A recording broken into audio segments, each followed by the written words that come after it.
Hello everyone, welcome to Parul physics KV. आज इस video में हम पढ़ेंगे फैराडेज एक्सपेरिमेंट और इस एक्सपेरिमेंट के बेसिस पे फैराडेज ने जो लॉ एस्टेब्लिश किए थे, Faraday's law of electromagnetic induction. Faraday ने एक कॉइल रखी और उस कॉइल को उसने कनेक्ट किया एक गैल्वेनोमीटर से, and then he brought a magnet, a bar magnet near this coil. What did he notice? उसने नोटिस किया जब वो बार मैग्नेट कॉइल के पास लेके आया towards, when he move the magnet towards the coil, तो यहाँ जो गैल्वेनोमीटर था initially it was showing zero reading, it was showing कि कोई करंट पास नहीं कर रहा। Suddenly it showed a reading, उसमें जो नीडल है वो डिफ्लेक्ट हुई और जैसे ही हमने उसके पास लाके रोक दी वैसे ही वो नीडल फिर से जीरो करंट शो करने लगी। अब उसने रिवर्स डायरेक्शन में मैग्नेट को लेकर जाने की कोशिश की। पीछे की तरफ जब वो मैग्नेट लेके गया तो पहले जो नीडल जीरो डिफ्लेक्शन शो कर रही थी, अब उसने ऑपोजिट डायरेक्शन में डिफ्लेक्शन शो करी और जैसे ही वो स्टॉप हो गई, बार मैग्नेट स्टेशनरी होगी, वैसे ही गैल्वेनोमीटर फिर से नल डिफ्लेक्शन शो करने लगा। So when a bar magnet is brought closer to the coil, galvanometer shows deflection.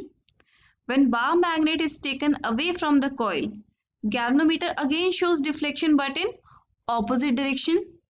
This means a current flows in the coil each time and is called induced current.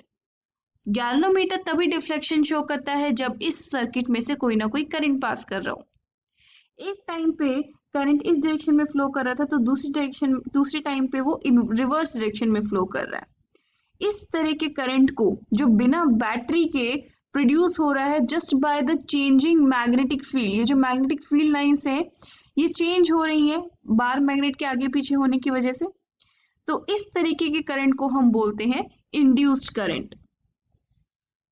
Then Faraday noticed कि जब वो bar magnet को stationery रखता है तो galvanometer में कोई deflection show नहीं होती। That is when bar magnet is held stationary, galvanometer shows no deflection. It means उस टाइम पे सर्किट में से कोई करंट पास नहीं कर रहा है।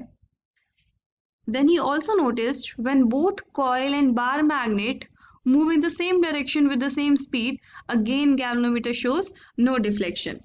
अगर हमारी bar magnet let suppose right में मूव कर रही है with velocity v, same velocity के साथ कॉइल भी मूव कर रही है सच दैट इन दोनों के बीच में कोई रिलेटिव मोशन नहीं है, जब दोनों के दोनों सेम वेलोसिटी से मूव कर रहे हैं तो उस केस में भी गैल्वेनोमीटर के अंदर कोई डिफ्लेक्शन नहीं शो होगी, it will show null deflection. At that time no current is passing through the coil. Then in the second part of his experiment, what he did is दो coils ली उसने C1 और C2. C1 was connected to a galvanometer and C2 was connected to a battery with a switch.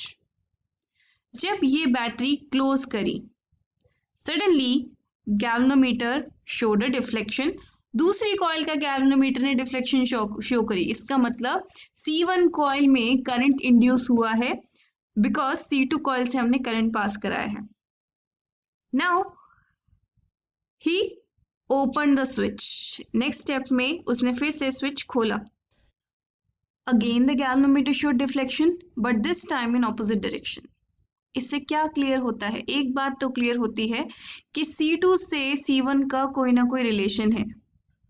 हमें पता है कि जैसे ही हमने switch close किया वैसे ही इस कॉइल C2 कॉइल में से करंट पास करा होगा इन दिस डायरेक्शन, और इससे लिंक्ड जो फ्लक्स है इस कॉइल से C2 कॉइल से लिंक्ड जो फ्लक्स है वो चेंज हुई है। वही फ्लक्स C1 कॉइल से भी पास कर रही है और जैसे ही ये C1 कॉइल से जो फ्लक्स लिंक्ड है वो चेंज होती है, सडनली C1 कॉइल में करंट इंड्यूस होता है। उसी तरीके से जब हम बैटरी ओपन करते हैं तो ये जो फ्लक्स लिंक मैंने दिखाई है ये धीरे धीरे रिड्यूस होती है एंड ये जो कॉइल C1 है इसमें करंट इंड्यूस होता है इन ऑपोजिट डायरेक्शन। इस एक्सपेरिमेंट से हम क्या कंक्लूजन डिराइव कर सकते हैं? जो बार मैग्नेट वाला पार्ट था उससे हम कंक्लूजन डिराइव कर सकते हैं that whenever there is a relative motion between the bar magnet and the coil then an induced EMF and hence induced current is produced in the coil. जब भी bar magnet और coil के बीच में एक relative motion होगा उस case में उस कॉइल में ईएमएफ इंड्यूस होगी और वी कैन से उसमें करंट इंड्यूस होगा। तो इंड्यूस्ड ईएमएफ का कॉज क्या होता है? सेकेंड एक्सपेरिमेंट और फर्स्ट एक्सपेरिमेंट दोनों को हम कंसिडर करेंगे। Then we can write whenever magnetic flux linked with the coil changes an induced EMF is produced in the coil which lasts as long as the change is taking place।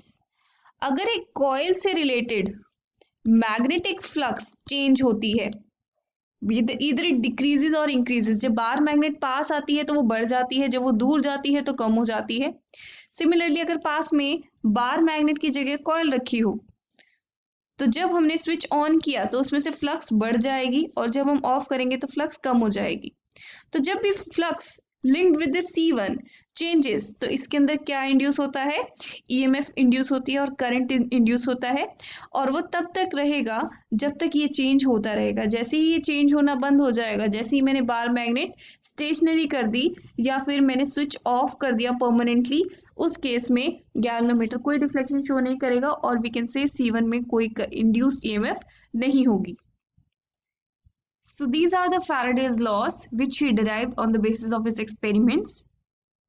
Whenever the magnetic flux linked with the coil changes, an induced EMF is produced in the coil which lasts as long as the change is taking place in magnetic flux. This we already discussed कि अगर एक coil से link जो magnetic flux है वो change होती है तो उसके अंदर ईएमएफ प्रोड्यूस होती है और जब तक प्रोड्यूस होती रहेगी जब तक उसके अंदर वो जो कॉइल जो फ्लक्स है वो चेंज होती रहेगी। अगर वो फ्लक्स स्टेशनरी हो जाती है तो उस केस में कोई ईएमएफ प्रोड्यूस नहीं होती। Second law which is a very very important law, he gave the magnitude of EMF produced in the coil और circuit is directly proportional to the rate of change of magnetic flux linked with the coil. Let us suppose मैं denote करती हूँ कि coil में से जो magnetic flux linked है वो है फाई, तो जो ईएमएफ इंड्यूस हो रही है उस कॉइल में that is given by the rate of change of flux linked with the coil.